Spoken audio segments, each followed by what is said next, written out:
नमस्कार, म doctor Anupama, fertility specialist, अब्स्टेटिशियन, gynaecologist, भिनस आइभीएफबाट। आज फलिकुलर सिस्टको बारेमा केही जानकारी लिऊँ। उहाँ 26 इयर्सको महिला हुनुहुन्छ र उहाँको यो युट्रस हो र एन्डोमेट्रियल लाइनिङ एकदम थिन छ र हेर्दाखेरि युट्रस एकदम सानो हाइपोप्लास्टिक छ। राइट ओभरीमा टिभिएस गर्दा मल्टिपल स्मल फोलिकल्स छ र उहाँको पिसिओ छ राइट ओभरीमा।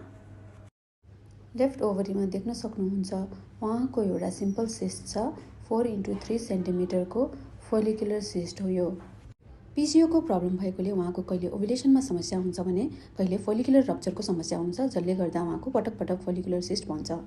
फोलिकुलर सिस्ट प्रिभियस साइकलमा डोमिनेन्ट फोलिकल रप्चर नभएको कारणले नेक्स्ट साइकलमा बन्छ र फोलिकुलर सिस्ट भएपछि त्यो साइकलमा पनि प्रेग्नेन्सी हुँदैन, किनभने यो हर्मोन रिलिजिङ हुन्छ र अर्को न्यू डोमिनेन्ट फोलिकल बन्न सक्दैन र ओभुलेसन हुँदैन, जसले गर्दा प्रेग्नेन्सी त्यो साइकलमा हुँदैन। धेरै जसो केही महिनामा यो आफै सुकेर जान्छ, तर कहिलेकाहीँ रेजिस्टेन्ट केसमा हर्मोनल मेडिसिनले पनि यसलाई सुकाउन पर्ने हुन सक्छ। उहाँ महिलाको 2 मन्थ अगाडिको डे 2 को टिभिएसमा यो फोलिकुलर सिस्ट थिएन। त्यही भएर फलोअप टिभिएस गरेर फोलिकुलर सिस्ट डिसअपियर भएपछि बेबी प्लानिङ गर्न मिल्छ।